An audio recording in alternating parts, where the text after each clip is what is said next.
Alright, what's going on everybody? Welcome back to another video here on the channel, and today we're going to be talking about The Last of Us Remake.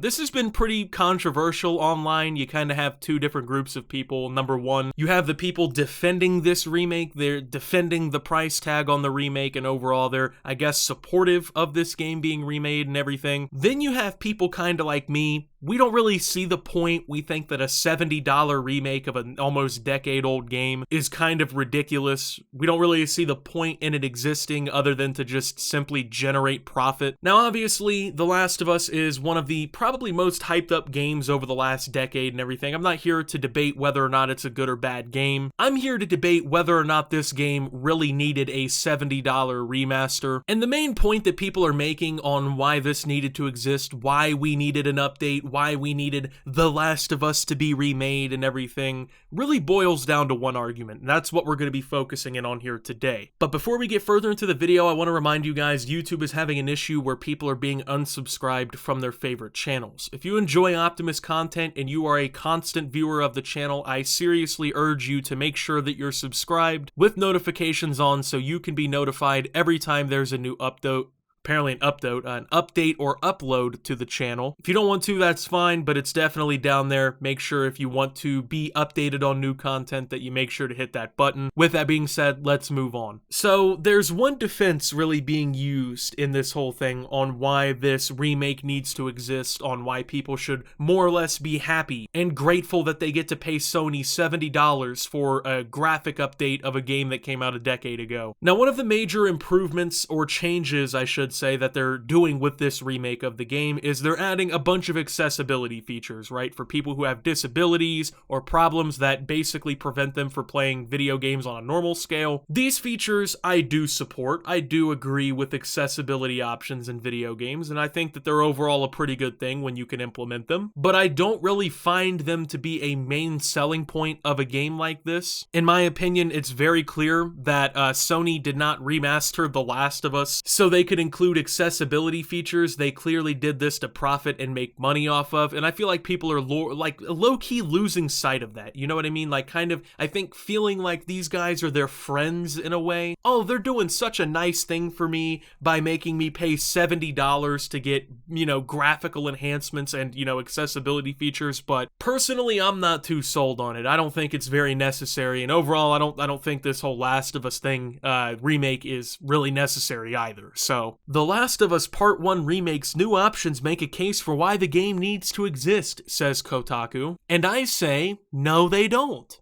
Alright, so let's break this down. Now, once again, I agree with accessibility options being added to video games. I don't really see a problem with that. However, I don't see why people are being supportive of a company basically forcing disabled people to pay $70 to be able to play this game. I mean, in essence, if you're defending this and saying like, oh, it's worth it, bro, the $70 price tag for accessibility options, it's worth it, bro. You're basically saying, yeah, companies should charge people $70 to basically be able to play video games if they're disabled. Keep in mind, accessibility options, they existed when this game first came out. It wasn't like, you know, the game came out and 5 years later the whole industry started adopting these accessibility features. These have been pretty mainstream for decades, you know? It's not like these just appeared overnight and accessibility options have never existed before. The argument around accessibility in video games can be dated back even to like the 2000s. Years before this game came out. It's not like this is a new issue in gaming that nobody, you know, knew about at this point. Sure, over time have more games included accessibility options? Absolutely, but to pretend like they didn't exist or weren't possible when this game came out is absolutely ridiculous. These simply could have been added into the game in the first place. They could have been patched in a later update,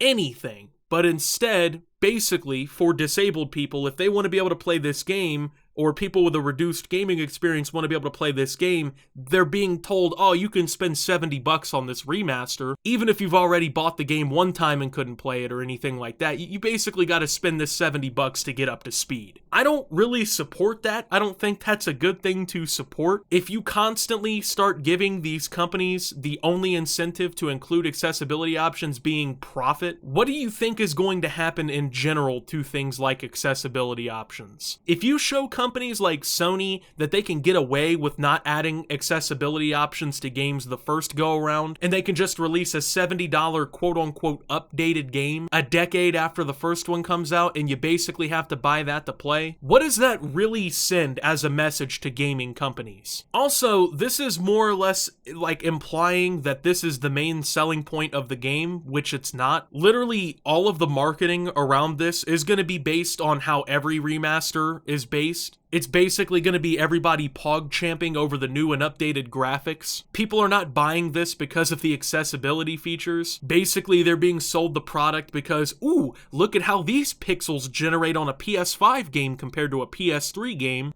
I don't care what you think. To me, if The Last of Us Remake makes a barely playable game for disabled player to an almost fully accessible game for disabled players, that is 100% worth $70. Period. Yeah, that's a good message to send. Yeah, pay $70 if you're disabled to be able to play this video game. While we're at it, you know, at Disneyland, when the disabled people get like loaded onto the rides first, we should also start charging them for that too. Maybe we should also make people pay for handicapped parking while we're at it. It's insane that like people don't realize when they tweet like this what they're basically saying. Like, in this tweet, you're openly admitting that the original game had a massive flaw. It was barely playable for disabled players. To then say the solution to that problem is to release a $70 remake that suddenly includes these features a decade later is absolutely ludicrous. These are features that could have been patched in for free, they could have been added at launch, literally multiple different avenues that don't include charging $70 for a remake. And let's be honest, are these features really worth $70? Is accessibility options in video games really worth paying $70 for? The fact that video games even cost $70 in the first place anymore, in my opinion, is fucking ridiculous. But to sit here and basically say, oh yeah, it's 100% worth $70 to have basic features that are in most video games added to your game. Like, people wonder why the gaming industry has gotten to the point where every single little thing can be nickeled and dimed, and it's because people support shit like this, and people make excuses for shit like this. When instead, you could just demand that companies include these things for free, considering honestly that's how it should be. Like, it blows my mind that people are just openly defending companies doing shit like this. Once again, I'm all for inclusivity in video games, man. If you want to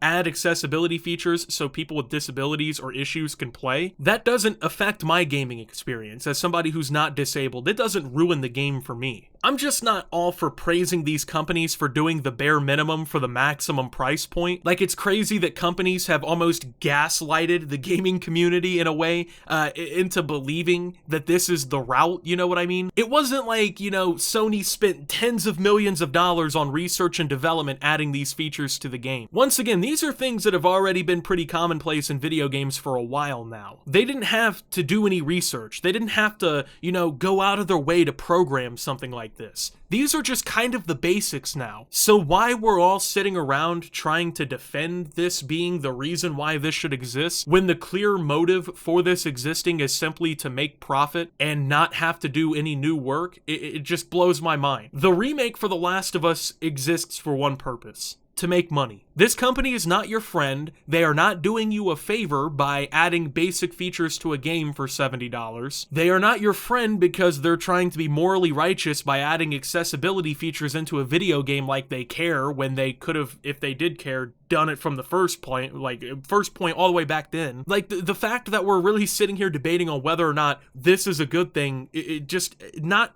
making sense to me, man. I don't know. Just, if anything, these are things that should be free. If anything, they shouldn't be marketing points for a remake. We all know what the marketing point is. Oh, there's new graphics. That's the marketing. That's what you're purchasing.